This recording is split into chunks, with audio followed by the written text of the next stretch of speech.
Great. Okay. So delighted to have Ilya with us here today from faculty. He's the director of AI.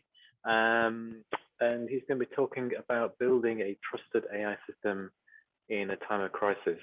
Ilya, I think you're also happy to be interrupted, right, with questions Yes. at any point. So take it away. Yeah, thank you very much, David.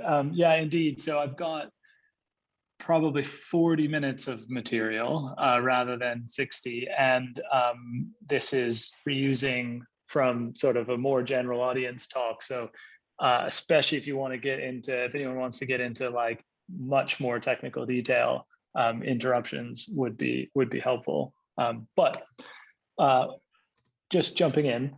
So here's how I was going to structure the talk. So just a couple slides on who faculty are. I work at a company called Faculty because we all secretly wanted to be faculty members, but you know, couldn't quite cut it. So I'll give you a little intro, and then I'll also spend 2 slides on the kind of the NHS COVID response context, just to make sure we're all on the same page. And then I'll zoom out and just talk about the overall technical challenge of basically operations, you know, using AI to do better operations, and then zoom back in to talk about the work we did with the NHS. David, oh no, I can't just mute you. I think you're not muted, so if you just mute yourself.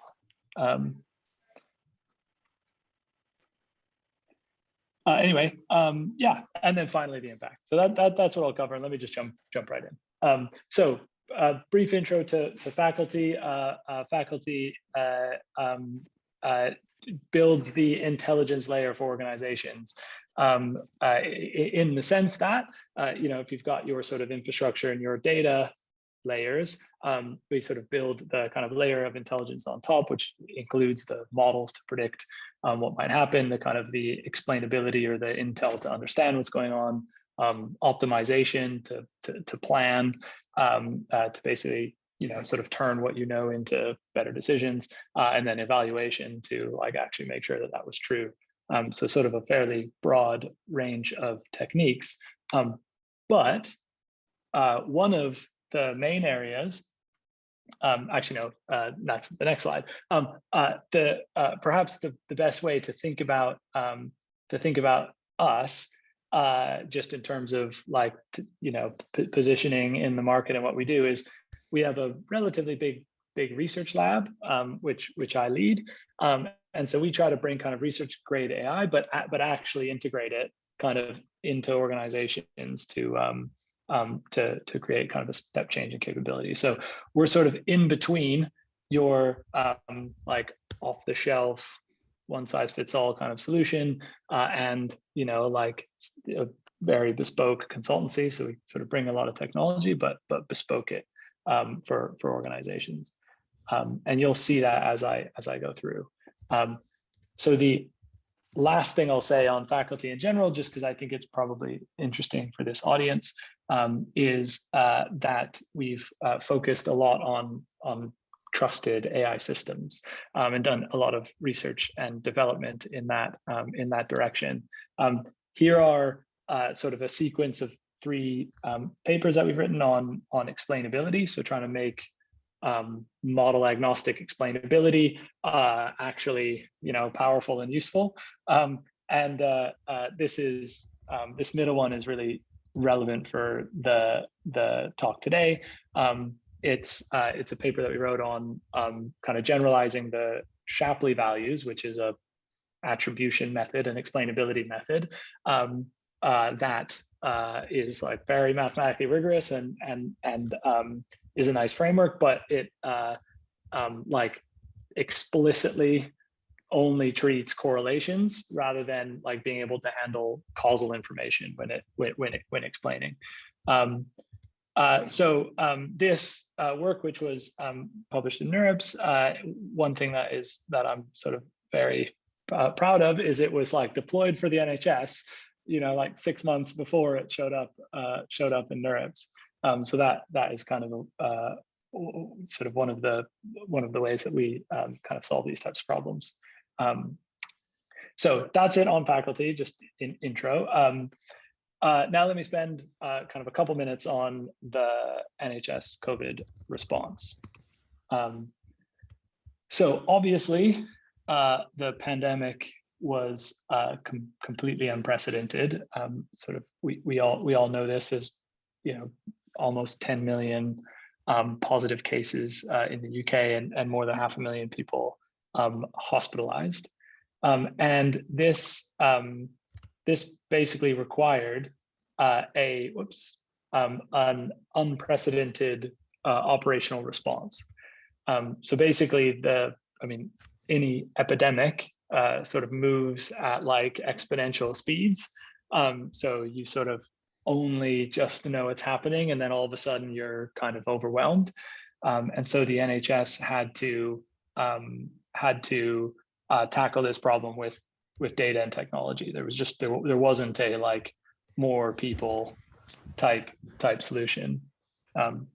By the way, I think one person is unmuted. I'm trying to track you down. It might be you, Oscar. Thank you.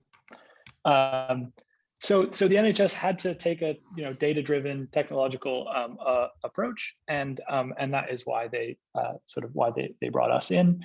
So this sort of intelligence layer thing I was describing at the beginning was a core element of their operational response. And what it did is basically forecasting. So forecasted all the kind of most important operational metrics, like how much oxygen are we going to need, or what will hospital admissions look like in the next 3 weeks, and so on, so that a series of operational decisions could be made to sort of avoid any sort of scenario where there wasn't enough resources or care available for people who needed it in the peaks of the epidemic. And this system is sort of deployed and used every day, sort of used by two different sort of types of people, used by strategic decision makers sort of at the national level to think through policy for the system and to assess overall risk, as well as by like everyday operational users who are trying to schedule elective surgeries in between sort of the big waves of COVID demand. So that is the system that I want to talk about in more detail. But first, let me actually zoom out and say this kind of operational problem, forecasting and then like optimized decision making on the back of it is super general. So the technical challenge here is applies to most organizations in the economy. And basically here is why that is a challenge for them. So even when not in crisis, operational planning tends to be hard for organizations, and here are the three ways in which that ends up being the case. So a lot of the modeling or forecasting that is used, it just doesn't perform very well. So sort of it's almost better to just ask people than to use models. Even if it does perform well, like people just tend to not trust these systems or don't understand them. So even if your model's good, it doesn't actually turn into any behavior change. And then finally, because of those previous things, people just spend all their time like in meetings talking about what might happen rather than sort of doing really good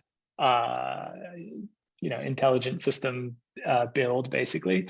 And so they end up being very reactive, kind of spending all their time on business as usual stuff. So my plan was to spend a little bit of time on each of these and to kind of talk about why. Well, actually, let me just go into it. But first,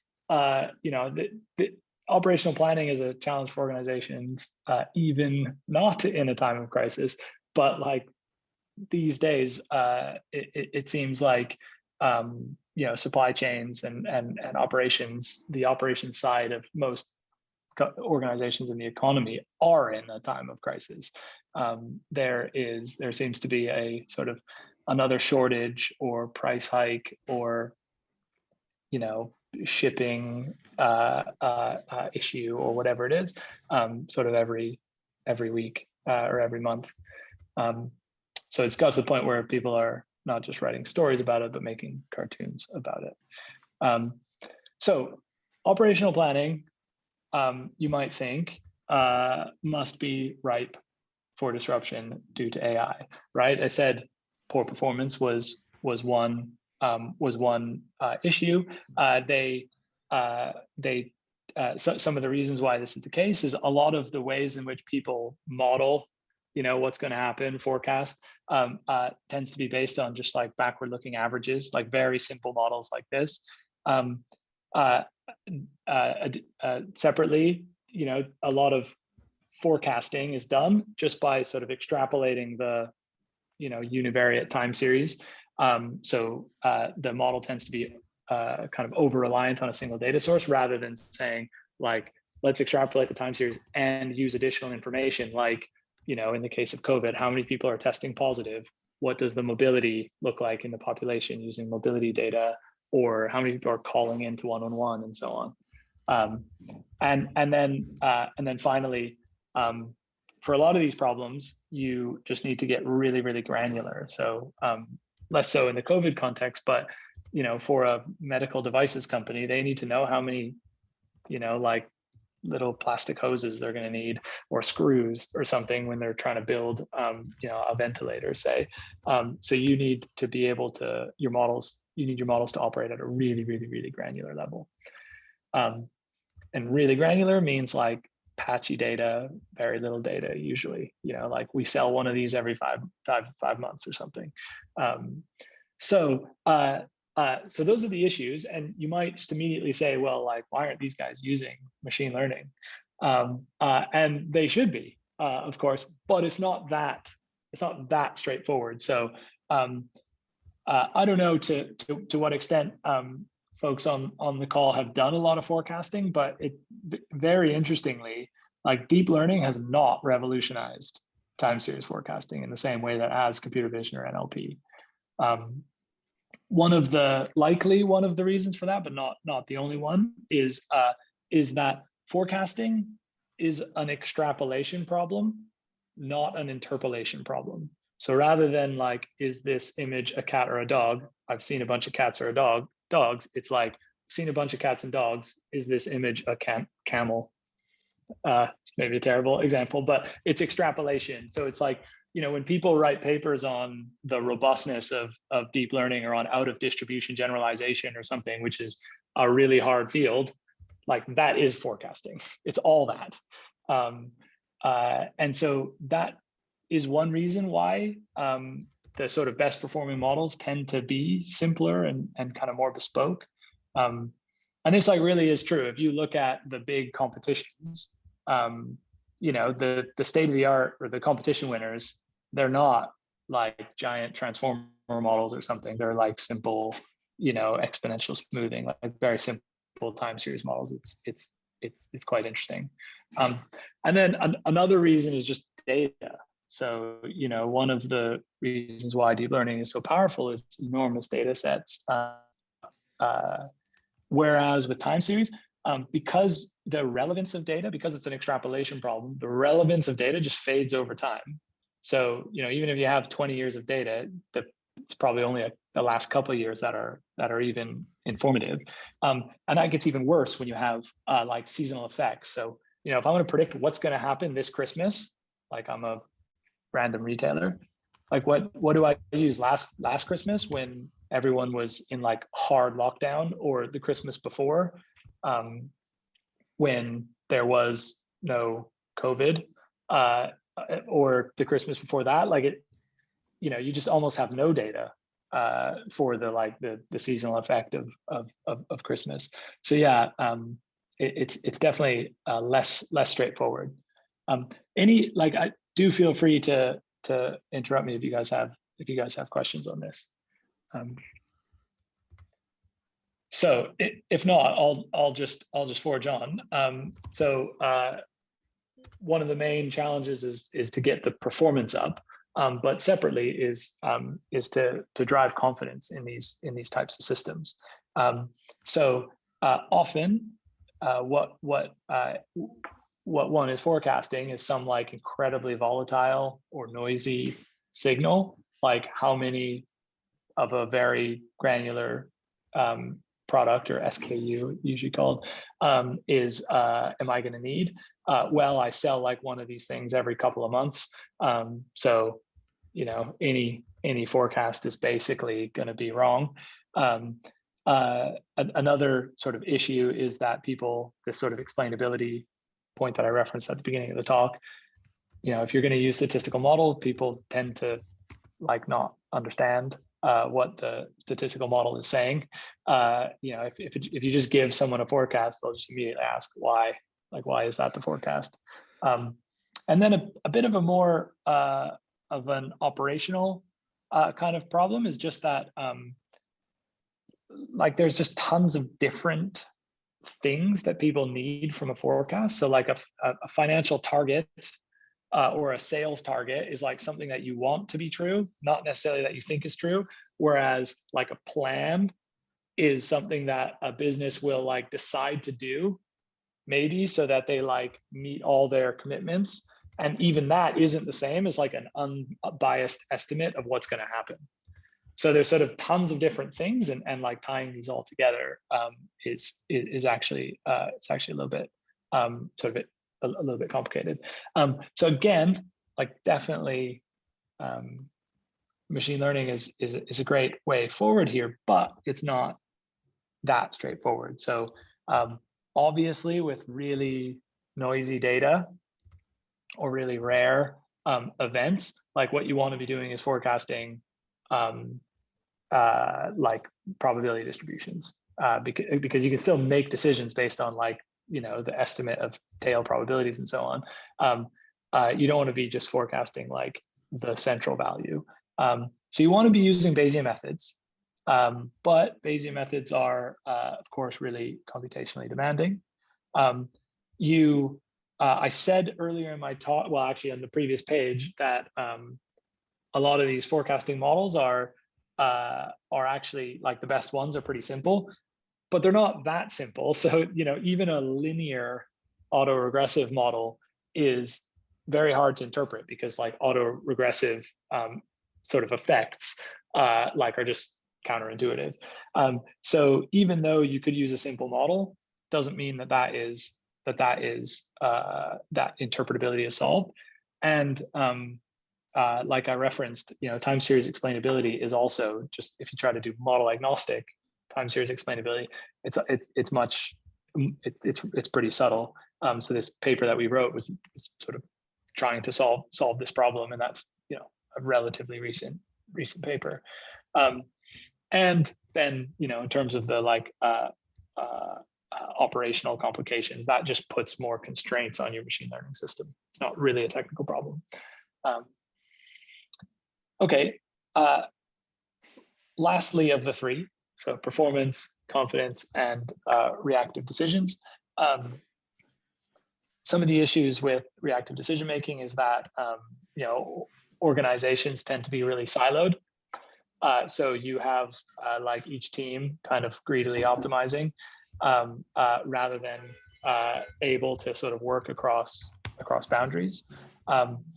You have issues like somebody wants to run a scenario that nobody, what happens if like the chip shortage lasts another 18 months? Like there's not really a data-driven way to do that. It's basically assumptions. Your modeling has to somehow be able to handle like expert assumption input and so on. So I think the main thing here, rather than kind of going through each one of these issues, is the technical solution these issues on the left are sort of less technical problems, but they put constraints on the technical solution. So the technical solution, like obviously you need really good technology. So the best algorithms and compute infrastructure and so on. But you also need it to be very flexible so that you can like bespokely, integrate these things into a business. So if one organization needs, one particular like system, they can have it, because it's like easier to build different tech than it is to like have an organization totally change the way they behave. So sort of summarizing all that, we want to kind of overcome the operational challenge using machine learning, and the things that we're going to need to do to do that are sort of high performance, and in this instance with the NHS was state-of-the-art forecasting. You need to be able to build kind of confidence in the users of these types of systems, who aren't necessarily like machine learning specialists or statisticians. They're like hospital operators, and you need to kind of be able to build the system to support proactive decision making across a pretty complicated organization. So with that, I can jump into the NHS context, but hopefully it's clear that operational planning, the sort of operations problem, is very widespread, is super important, but is a little bit subtle from a kind of machine learning standpoint. Does anyone have any questions about that?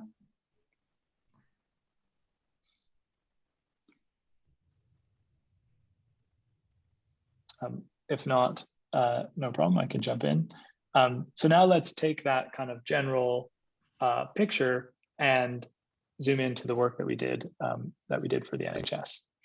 So, as I said, we want to kind of overcome each of these three sort of problems with the current state of operational planning. And I'm going to go into some detail now, but let me just sort of start by summarizing some of the key pieces that we're using are Bayesian hierarchical modeling, so Bayesian hierarchical forecasting. I'll explain why that is critical, although I think I've already mentioned why Bayesian is really important. Explainability, so using this causal explainability, sort of explainability designed for Bayesian forecasting. And then, of course, building trust with things like pipeline monitoring, so that everyone can like see how the model performed last month and get some intuition for like how it makes mistakes, because even the best model is going to make a mistake. A new variant comes in, like of course the forecasts are going to be wrong for a little while, and then kind of full integration into the NHS, so that you get a forecast, and for the team who needs to decide where to send ventilators, that you take the forecast, you calculate the probability that each hospital might run out, you rank order that list, and you have a good start at the decision for where to send ventilators. So these are kind of the main ingredients, but let me now go through each one. So in order to get best-in-class performance, you need a few things. So we are using the Bayesian hierarchical modeling framework. So each hospital, this is sort of fake data so that I can show it. But here you have 3 hospitals, and you have like a wave of COVID hospital admissions. So the blue X's are actual data that was used to create forecasts, and then the gray dots are test set. Sort of the model hasn't seen that data, so they're the data that accrued afterwards. And the central line is the median, and then 50th and 95th credibility intervals. And what you can see already is that like some expert knowledge was clearly built into this statistical forecast. So we're using Bayesian hierarchical models, but the particular statistical model we're using is curve fitting. So we're just fitting these curves, but the curves are these generalized Richards functions, which are approximate solutions to like the epidemiological models, like the SEIR differential equations. So we've got basically solutions to the dynamics of an epidemic that were like Bayesian, like that were sort of fitting to data. And I'm just showing early on in the pandemic, so sort of just one wave, but obviously, we've actually got a number of these epidemiological waves as part of the model. So that is, like a totally bespoke model that makes a lot of sense for something for demand that's driven by an epidemic, of course. What you cannot see is that this model has a bunch of other like covariates coming in. So things like testing data or, Google or Apple mobility, 101, and so on. So it's not just like extrapolating the shape of the time series. And then something that you can't really see unless you're really looking astutely is that the hierarchy is doing a lot of work here. So for this forecast here, where you've got a bunch of data accrued, like the hospital has clearly seen a kind of almost a full COVID wave, the forecast is like pretty straightforward. And it's not that surprising that, the model got it right, or roughly right, maybe underestimated a bit. But for hospital 2 here, you've got just some like pretty noisy upticking data, right? And the model kind of immediately says, and now it's going to turn over. And of course, we're also missing some data here. And then even more extremely for hospital 3, you've got like 4 data points. So you've had just a couple COVID cases, and the forecast is forecasting a pretty reasonable wave, obviously with big uncertainties, but the forecast ends up being really good. And so the reason that could possibly happen is not that we like chose our priors perfectly or something. It's that it's a hierarchical model. So like hospital 3 has basically seen a bunch of hospitals already go through a COVID wave, and through the hierarchy, they share information. So hospital 3 is basically saying like, I know what COVID looks like. It's going to look like this. And that's why it gets, it kind of gets the forecast right, even though it's had, 4 data points. So that's really powerful. Does that all make sense? Could I ask a question about yeah, approach here? So if I understood right, that's like completely different to actually running the simulation of the epidemiological model. You're just like selecting something from like the solution space of the model. Yes. So like, how do those two approaches end up like comparing? Like if you fit the actual epidemiological model to data and use that to produce forecasts, how does that produce to just like picking the best solution in this solution space? So I feel like there's three options on the table here. I thought you were originally talking about like epidemiological simulations. So let me give 3 options, and you can tell me if you mean 2 out of 3. So there's like the sort of very machine learning or statistics approach, like fit a model to the data. There is a middle approach, which is solve the differential equations. The epidemiological differential equations, these like SEIR models. And then there's a third approach, which is often used in the field. In fact, it's the dominant approach in the field, is agent-based modeling or simulations to sort of simulate what's going to happen in a population, from a virus. Are you referring to the first and second one?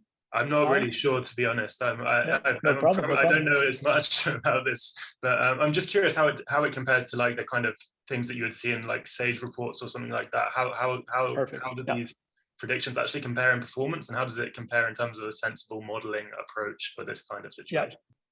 Yeah. So Yeah, good question. So let's go back to these three buckets. So there's the like statistics approach that we're doing.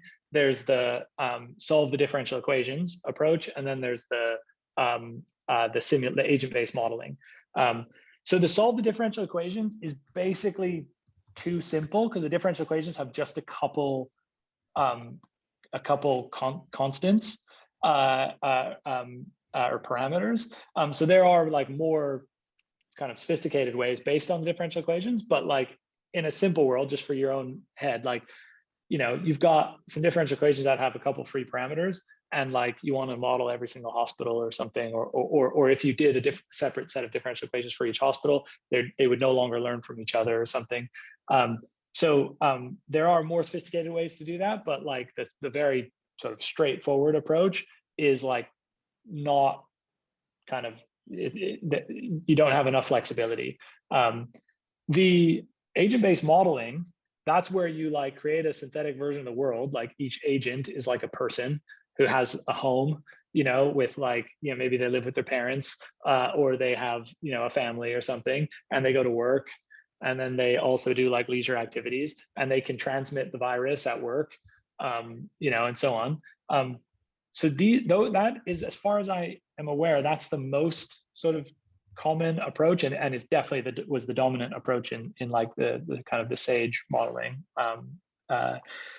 And like that, I would categorize it as like the machine learning approach is way better at, you know, next couple weeks, but machine learning can't tell you what's going to happen in 6 months. It can't say, well, like, you know, what if, well, unless you're just playing around with priors, you know, what's going to happen over Christmas or, you know, in the summer or something. Machine learning is obviously like, it's forecasting, it's sort of extrapolating. Whereas the agent-based modeling, you can just put in all those assumptions and let the model run, and you get a simulation, and so you can sort of predict longer term effects. However, those simulations are basically impossible to calibrate to actual data. So the simulations tend to be like qualitatively really powerful, so long-term effects, like studying what might happen if you reopen schools or something, but quantitatively, like not great. And sometimes they're qualitatively not great. At the beginning of the pandemic, they were like 30x overestimating, as far as I recall. And I don't know how much you guys were paying attention to the news and so on. So like the machine learning approach really is it is the powerful approach if you want to like know what's going to happen in a couple weeks, because you've got data from today and you've got testing data. Somebody tests positive, they'll come to hospital in like 6 days or something. Somebody is like out in the park, you know, there's a big event and people are like bumping into each other. That information tells you about like 10 days from now or 15 days from now, because that's just transmission, like beginning of transmission. So if you're using these leading data, you can actually like predict what's going to happen in the next couple of weeks. So maybe this was a bit longer of an answer to your question, Alex, than I was expecting, but one last analogy is that I always use is to explain this is the simulation. Like if you're trying to go somewhere far away, you like need two things. You need like the map or a set of instructions for like what exit to take when you're driving or whatever. And you need like your headlights, right? The machine learning approach is like your headlights. You know, you're driving at night, it's going to make sure you don't drive off the road.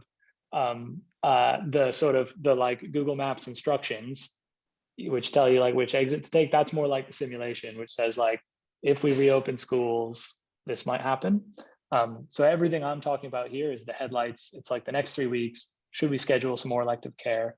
We didn't do any of the work around like, should we lock down the country? That's not an NHS decision, in fact. Yeah, that was. Does that make? Yeah, that was very helpful. Thanks. Could I add maybe? Yeah. I'm not sure if this is a fourth approach, but I mean it may be you know, similar to what you're doing. I don't know, but in principle, what you could say is, okay, maybe you know your differential equations only have a couple of parameters, but those parameters could be functions of whatever, you know, your variables of interest, right? So they might be, you know, transmission rates or whatever. So you know, they actually can make very powerful models themselves, if you have, the parameters themselves shared, or the function which actually controls those parameters shared across hospitals or countries, etc. And then you solve the PDEs as well using that approach. Yeah, I think that's right. Although to be honest, I know more about the simulation and like the sort of direct machine learning approach than the differential equations. But I think so. Imagine you even put like a hierarchical model over the parameters, like the transmission rate and so on. I think you're going to end up with something very similar to this, because our curves that we're fitting, I'm saying this with some uncertainty, almost as a question. Our curves are basically solutions to the differential equations, which are parameterized by the parameters of the differential equation. So like, I think they wind up being the same approach. And then we have, or probably very similar rather than same. And we sort of have a hierarchy with like a hyperprior over, all the different transmission rates within the different regions where the hospitals are. Yeah, I think it may be the same, but I suspect it could be different, because I'm not sure about the setup exactly. But in I think what you're saying, it suggests that the parameters conceptually are fixed over some period. Whereas in the approach that I'm discussing, it's more like actually you can have a shape which doesn't even look like a standard, up and down. It would depend upon what the parameters are. It could actually change the. So yes. The solution would not look like a solution with sort of some I agree with that. fixed, parameters. I agree with that. In fact, no, it's a really good point. So just to make that clear, if that made sense to others on the call, each one of these waves basically corresponds to a solution to the SEIR differential equations with a fixed set of parameters. And the way we get around the fact that like Christmas last year was a way bigger wave than the current one is that we just have a bunch of waves. So like one wave might be big, the next will be small. So each wave will be totally different, but it's not like a continuously changing wave. Each wave is basically a fixed solution, which is different from what David was saying. Okay, well, appreciate the questions. That was a good discussion. Hopefully if you weren't following all the details, hopefully the sort of the takeaway of that, sort of bespoke, like good statistical modeling, Bayesian hierarchical modeling, et cetera, is actually quite powerful. That I think is the main takeaway, especially if you're, the type who sort of like works on sort of very black box deep learning type approaches. It's quite interesting to see these types of approaches work really well. So that's performance. Let me talk about how to build confidence. And so this will be the third time I've now referenced explainability. But explainability is really important, and getting the actual calculations of what's driving what under the hood right is really important. I sort of belabored that point with this like paper that I talked about. But in terms of how you show this to like a hospital operator who's like making a decision about scheduling elective care or something, you want to show it in a really straightforward way. So the forecast, here's a table. So this is actually what is shown. So each row corresponds to basically like a feature in the forecast. So we're obviously aggregating some features to make it a little bit easier to read. So things like we're trying to predict how many hospital admissions are we going to get in a given hospital. So input data includes the hospital admissions from 3 weeks ago, from 2 weeks ago, from 1 week ago, and then the leading indicators. So things like calls to 111 or testing or mobility and so on. And so even though under the hood we've got these like fancy schmancy asymmetric Shapley values calculating how much of an impact each feature has on the forecast, we're just serving it to the user as like a percent increase or decrease. So they don't need to. It doesn't say Shapley value anywhere here, let alone asymmetric Shapley value or something. And we even have like automatic generated like prose description. So it says like when the daily admissions data for this region from 3 weeks ago came in, it caused the forecast to increase. And you can like click a button here and see that data. And sort of it's highlighted, and you can see sort of intuit why it caused it to increase. So that's explainability. It's like, you know, get the math right, but then, you know, make it, then sort of serve it in a way that's actually useful to people who will be like clicking the explain this forecast button. And by the way, every forecast that we show just has a little explain me button, so you can you can understand what's driving each one. Second sort of item on this sort of trust point, you know, the confidence intervals enable action under uncertainty. So often throughout the pandemic, like you've got really noisy data, you don't know what the uptick's going to look like. So just being able to say like it could be anything, you know, between here and here, it's just much better for somebody who, like any operator using this thing is going to rather that we say it's going to be 87.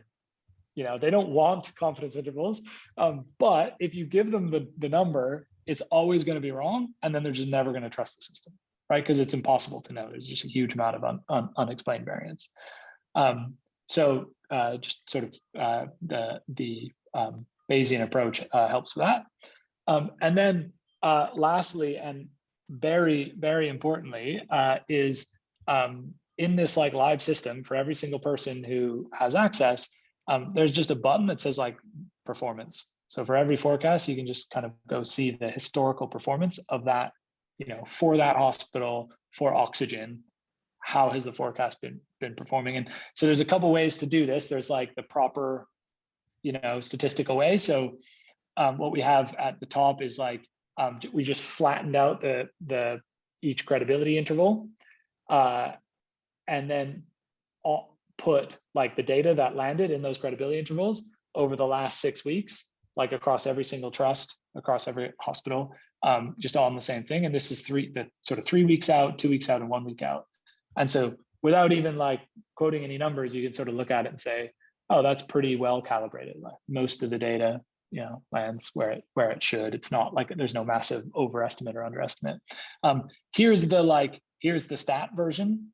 So for example, 2 weeks out, you know, 52%, I can't actually see, 52% of the data landed within the 50% intervals. That's pretty good. 81 landed within the 80, so that's pretty good. I don't know, maybe 94 or 93 landed within the 95, so pretty good. So you can sort of, you know, read the calibration stats. But there's also like a little toggle that you can just kind of slide around and see like, what did the forecast look like? So these dots here are just like the last year's worth of data for this particular metric. And I believe this is last summer, so that's why it's so regular, but I might be wrong. Obviously I've erased all the axes so that it's more sanitized. But what each one of these blue shapes is the 95% credibility intervals. And so from each point when the forecast was made, so you can see that like across the board, we're sort of forecasting in the right direction. The data lands, you know, roughly in the middle. This is mainly just to give you an indication of what it looks like rather than to be rigorous. But you know, every single user can just click around and see this stuff. And so finally, let me talk about the decision-making side. So we're forecasting like a full posterior, a distribution of what might happen. So let's just like imagine a hospital operator is looking, you know, 2 weeks out and trying to decide how much elective care they can schedule. The flip side of that is how many beds do I need to reserve for COVID, for new COVID patients? And a Bayesian forecast on that day is going to look like this histogram. And a like point estimate forecast is going to look like a number, obviously. So that, you know, there's upside to quantifying uncertainty, you know, as said, but like just to be very precise, what this allows you to do is say, well, if I hold 30 beds on that day, I have a 50% chance that I won't have enough beds for COVID patients. Whereas if I hold back 40 beds, I have 95% confidence that I will have enough beds on that day. And though that 10 extra beds, you're paying a price. That's 10 beds, where people could have an elective surgery or something. So you're like building your backlog if you want to be conservative and hold 10 beds. But with the full posterior, you can just dial, do I want 95? Do I want 80? Do I want 50? Like that can be just a choice that you immediately, as soon as you say what percentage, you get a number for how many beds to hold. So that you obviously can't do with a point estimate. But even better, when you can start to incorporate the flexibility that you have. So you don't need to hold at the 95% interval every single day. If you have some flexibility where somebody could wait an extra day, in sort of like a different bed or resource before going into the bed, you basically, each one of these estimates is kind of independent. And so if you have some flexibility, the actual likelihood that you'll run out of resources gets the tails kind of go away, as is always the case. And so you might find that you actually, when you do the math incorporating the flexibility between days and across resources, you only need 35 beds in order to get a 95% guarantee. So you can get really, really precise about what is the right action to take if you have the kind of the full posterior. So just in this given time, let me just wrap up to have a few more minutes for open discussion if useful.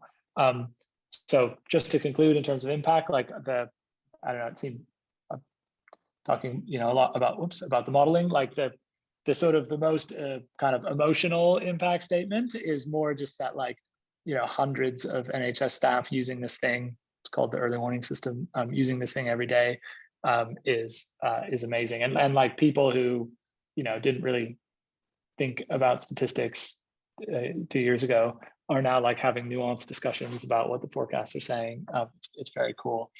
But maybe just a little more precisely, a fairly clear shift in how the NHS makes. They're still using this thing, makes critical decisions.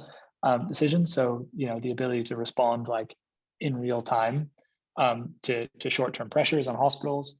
The kind of the flip side, providing confidence to press ahead with elective care. So in summer 2020, after the major first wave, summer 2020 was really chill. There wasn't a lot of COVID, but there was a lot of fear because we hadn't really understood everything, and treatment wasn't that great. Still using a lot of ventilators and stuff like that.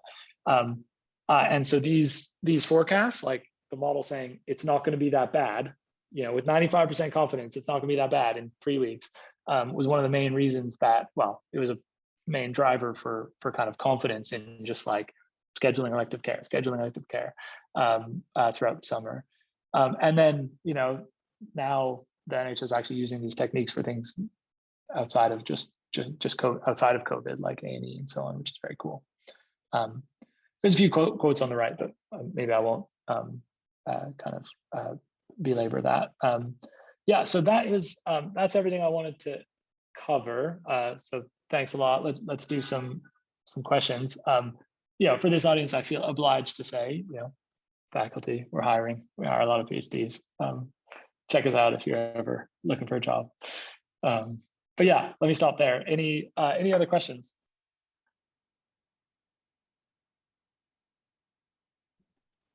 Yeah, I have one, I guess. So you described this hierarchical Bayesian model thing, which is not my area, I guess. But I'm curious, at a high level, how did you decide to do this? Did you have expertise in this area and thought, oh, this might work, or did you kind of look at the problem and then consider all these different things, or is this kind of what people do in the field already? How do you arrive at this kind of way of doing the solution? Well, yeah, great question. So I'll answer the how we did, which isn't necessarily the right way, but this was a totally unprecedented. So you didn't have a real big back series of data. The questions were about system-wide effects, and we were clearly going to have to make decisions like moving patients between hospitals or allocating scarce resources across the hospital network and stuff like that. So in a world where you've got like not a lot of data, so not a lot of historical data, and early on really patchy data, so when a lot of the decision to use this method, was like had to be made in March 2020, right? Like the hierarchy was clearly going to be super important. Like hierarchical models are like largely are designed to be data efficient, so that you can either pool all your data together and do like an average overall model, which gives you no granularity, or you can have a different model for every single hospital, which gives you tons of granularity, but like no data efficiency. No hospitals learn from each other. So the hierarchical model was like, I would claim, a good modeling choice for like good, like standard sort of reasons. So we sort of saw that early on. And we had used Bayesian hierarchical modeling before for a similar, like clearly hierarchical type problem. So yeah, we had some expertise as well. But we like just immediately were like, this is a Bayesian hierarchical modeling problem. Bring in the guys who know how to use Stan, like bring in the people who are good at probabilistic programming, and just got chipping away.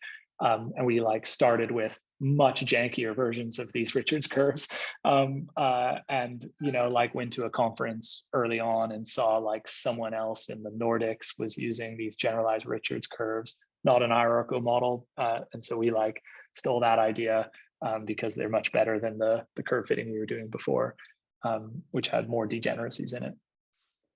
So yeah, does that, I don't know if that is actually an interesting answer, but it's the truth. Does that make sense, Rob? Yeah, it does. If, I don't know, like, would you have done it differently, in hindsight? Is there, obviously, like, you would have had the better ideas earlier as kind of like an obvious, would have been great to have that, but like, yeah, is there something that you think like the process could have done differently? The Bayesian hierarchical model with Richards curves is still fantastic. So I wouldn't have changed that. Let me sort of answer your question in two ways. Now that we've had so many waves, like we are starting to get to the point where like we need to rethink how much we fit at once. So like, these days you get like these little microwaves every couple of weeks. So like right now we're on the down, I think, we were on the up a couple of weeks ago. We'll be on the, it's just like the picture now is very different than it was in 2020 and in early 2021.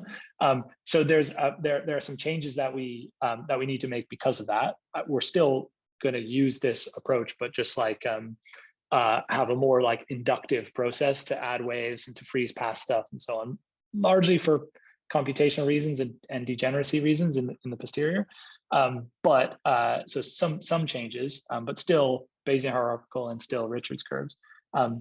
A separate answer to your question was really interesting, is that we interacted with a bunch of the like epidemiological modeling houses that were part of, SAGE and so on. So folks who kind of do this stuff for a living using like these big simulator models. And it was just a really interesting dynamic, because this approach that we were taking was just very different. It was met with a lot of skepticism by that group of people. It has downsides, like it's not good at counterfactual questions like what's going to happen when schools open, or whatever. You can address those things by like adjusting your priors and so on, but it's not built for that. But it's really good at the next 3 weeks. And so we even had, I won't get into the details because I know this is like going on YouTube, but there were many instances where like joint forecasts were created and performance was sort of unambiguously evaluated, and like this method works well. Not because it's so magical, it's just like it's when it's headlights at night. Like when you're looking a couple weeks ahead, my claim is this is the right way to do it. It's no good at 3 months from now, but it's good at a couple weeks. Yeah, cool. Thanks. Very interesting. Awesome. Any other questions?